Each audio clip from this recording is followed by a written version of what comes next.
ಓಂ ಶ್ರೀ ಗುರುಭ್ಯೋ ನಮಃ. ಫ್ರೆಂಡ್ಸ್, ಎಲ್ಲರಿಗೂ ನಮಸ್ಕಾರ. ಪ್ರೀತಿಯ ವೃಷಭ ರಾಶಿಯ ಆತ್ಮೀಯ ಬಂಧುಗಳೇ, ನಮ್ಮ ಯೂಟ್ಯೂಬ್ ಚಾನಲ್ಗೆ ನಿಮಗೆಲ್ಲರಿಗೂ ಕೂಡ ಹೃದಯಪೂರ್ವಕ ಆತ್ಮೀಯ ಸ್ವಾಗತ. ಈ ವಿಡಿಯೋವನ್ನು ಕೊನೆಯವರೆಗೂ ಕೂಡ ತಪ್ಪದೆ ನೋಡಿ, ಯಾಕೆಂದರೆ ಇಂದು ನಾನು ಹೇಳಲಿರುವ ವಿಷಯ ನಿಮ್ಮ ಜೀವನದ ಮುಂದಿನ ಕೆಲವು ವಾರಗಳ ದಿಕ್ಕನ್ನೇ ಬದಲಾಯಿಸುವ ಸಾಧ್ಯತೆ ಇದೆ. ಬಹಳ ದಿನಗಳಿಂದ ನೀವು ಯಾವುದೋ ಒಳ್ಳೆಯ ಸುದ್ದಿಗಾಗಿ ಕಾಯ್ತಿದ್ರೆ ಈ ಸಮಯ ನಿಮ್ಮ ಪಾಲಿಗೆ ವಿಶೇಷವಾಗಿರಬಹುದು. ಆದರೆ ಒಂದು ಎಚ್ಚರಿಕೆ ಇದೆ, ಈ ವಿಡಿಯೋವನ್ನು ಮಧ್ಯದಲ್ಲೇ ಬಿಟ್ಟರೆ ನಿಮ್ಮ ರಾಶಿಗೆ ಸಂಬಂಧಿಸಿದ ಕೆಲವು ಪ್ರಮುಖ ಸೂಚನೆಗಳನ್ನು ತಪ್ಪಿಸಿಕೊಳ್ಬಹುದು. ಆದ್ದರಿಂದ ಸಂಪೂರ್ಣವಾಗಿ ಆಲಿಸಿ. ಇತ್ತೀಚಿನ ದಿನಗಳಲ್ಲಿ ನಿಮ್ಮ ಮನಸ್ಸಲ್ಲಿ ಏನೋ ಒಂದು ವಿಚಿತ್ರವಾದ ಗೊಂದಲ, ಕೆಲಸಗಳು ಕೊನೆಯ ಕ್ಷಣದಲ್ಲಿ ನಿಲ್ಲೋದು, ಹಣಕಾಸಿನ ಒತ್ತಡ, ಮನಸ್ಸನ್ನು ಕಾರಣ ಇಲ್ಲದೆ ಮನಸ್ಸು ಯಾವುದೇ ಒಂದು ಏನು ಕಾರಣ ಇಲ್ಲ ಆದರೆ ಮನಸ್ಸು ಭಾರ ಆಗಿರುವ ಅನುಭವ ನಿಮಗೆ ಆಗ್ತಿದ್ರೆ ಅದನ್ನು ಸಾಮಾನ್ಯ ಅಂತ ನೀವು ಭಾವಿಸಬೇಡಿ. ಜ್ಯೋತಿಷ್ಯದ ಪ್ರಕಾರ ನಿಮ್ಮ ರಾಶಿಯ ಮೇಲೆ ನಡೆಯುತ್ತಿರುವ ಗ್ರಹಗಳ ಚಲನೆ ಹೊಸ ಅಧ್ಯಾಯವನ್ನು ಆರಂಭಿಸುವ ಮುನ್ನ ನಿಮ್ಮ ತಾಳ್ಮೆಯನ್ನು ಪರೀಕ್ಷೆ ಮಾಡ್ತಿದೆ.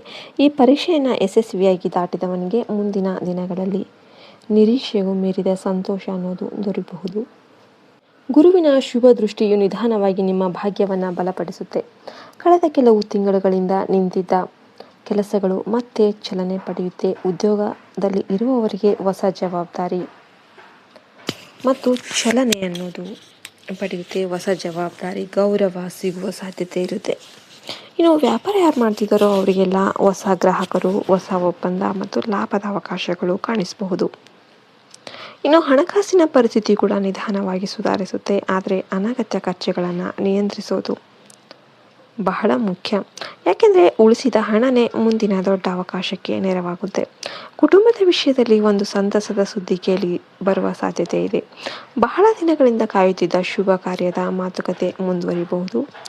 ಮನೆಯ ಹಿರಿಯರ ಆಶೀರ್ವಾದ ನಿಮ್ಮ ಜೀವನದಲ್ಲಿ ಹೊಸ ಬೆಳಕನ್ನು ತರಬಹುದು. ದೂರವಾಗಿದ್ದ ಸಂಬಂಧಿಕರು ಮತ್ತೆ ನಿಮ್ಮ ಸಂಪರ್ಕಕ್ಕೆ ಬರಬಹುದು. ಕುಟುಂಬದೊಂದಿಗೆ ಹೆಚ್ಚು ಸಮಯ ಕಳೆಯಿರಿ, ಅವರ ಬೆಂಬಲವೇ ನಿಮ್ಮ ದೊಡ್ಡ ಶಕ್ತಿಯಾಗಿರುತ್ತೆ. ಪ್ರೀತಿ ಮತ್ತು ದಾಂಪತ್ಯ ಜೀವನದಲ್ಲಿ ಕೂಡ ಒಳ್ಳೆಯ ಬದಲಾವಣೆಗಳು ಕಾಣಿಸಬಹುದು. ತಪ್ಪು ಅರ್ಥೈಸಿಕೊಳ್ಳುವಿಕೆಗಳು, ಏನು ಮಿಸ್ಅಂಡರ್ಸ್ಟ್ಯಾಂಡಿಂಗ್ ಏನಿದೆ ಅದೆಲ್ಲ ದೂರವಾಗಿ ಪರಸ್ಪರ ನಂಬಿಕೆ ಅನ್ನೋದು ಹೆಚ್ಚಾಗುತ್ತೆ. ಇನ್ನು ಮದುವೆಯಾಗದೇ ಇರೋರಿಗೆ ಒಳ್ಳೆಯ ಸಂಬಂಧದ ಮಾತು ಬರಬಹುದು. ಈಗಾಗಲೇ ಸಂಬಂಧದಲ್ಲಿ ಇರುವವರು ಸಣ್ಣ ವಿಷಯಗಳಿಗೆ ಕೋಪಗೊಳ್ಳದೆ ಶಾಂತವಾಗಿ ಮಾತನಾಡಿದರೆ ಸಂತೋಷ ಮತ್ತಷ್ಟು ಹೆಚ್ಚಾಗುತ್ತೆ. ಆರೋಗ್ಯದ ಕಡೆ ಸ್ವಲ್ಪ ಹೆಚ್ಚು ಗಮನ ಕೊಡಿ. ದೇಹ ನೀಡುವ ಸಣ್ಣ ಸೂಚನೆಗಳನ್ನು ನಿರ್ಲಕ್ಷ್ಯ ಮಾಡಬೇಡಿ. ಸರಿಯಾದ ಆಹಾರ, ಸಾಕಷ್ಟು ವಿಶ್ರಾಂತಿ ಮತ್ತು ಸಮಯಕ್ಕೆ ನಿದ್ದೆ ನಿಮ್ಮ ಶಕ್ತಿಯನ್ನು ಹೆಚ್ಚಿಸುತ್ತೆ. ಮನಸ್ಸಿನ ಒತ್ತಡವನ್ನು ಕಡಿಮೆ ಮಾಡೋದಕ್ಕೆ ಪ್ರತಿದಿನ ಸ್ವಲ್ಪ ಸಮಯ ದೇವರ ಧ್ಯಾನ ಅಥವಾ ಪ್ರಾರ್ಥನೆಗೆ ಮೀಸಲಿಡಿ. ಮುಂದಿನ ಕೆಲವು ದಿನಗಳಲ್ಲಿ ಒಂದು ವಿಶೇಷ ಸಂಕೇತ ನಿಮ್ಮ ಜೀವನದಲ್ಲಿ ಕಾಣಿಸಿಕೊಳ್ಬೋದು. ಅದು ಒಂದು ಅಪರಿಚಿತ ಕರೆ, ಹಳೆಯ ಸ್ನೇಹಿತನ ಸಂದೇಶ ಅಥವಾ ನೀವು ನಿರೀಕ್ಷಿಸದ ವ್ಯಕ್ತಿಯಿಂದ ಬರುವ ಸಹಾಯ ಆಗಿರ್ಬೋದು. ಈ ಸಂಕೇತವನ್ನು ಗಮನಿಸಿ, ಅದು ನಿಮ್ಮ ಜೀವನದಲ್ಲಿ ಹೊಸ ಅವಕಾಶದ ಬಾಗಿಲು ತೆರೆಯುವ ಸೂಚನೆಯಾಗಿರಬಹುದು. ಫ್ರೆಂಡ್ಸ್, ನೀವು ಇಲ್ಲಿಯವರೆಗೆ ವಿಡಿಯೋ ನೋಡ್ತಿದ್ರೆ ಕಮೆಂಟಲ್ಲಿ ಓಂ ನಮಃ ಶಿವಾಯ ಅಂತ ಬರೀರಿ. ಭಗವಂತನ ಕೃಪೆ ನಿಮ್ಮ ಕುಟುಂಬದ ಮೇಲೆ ಸದಾ ಇರಲಿ. ಈ ವಿಡಿಯೋವನ್ನು ಲೈಕ್ ಮಾಡಿ, ನಮ್ಮ ಚಾನಲನ್ನು ಸಬ್ಸ್ಕ್ರೈಬ್ ಮಾಡಿ.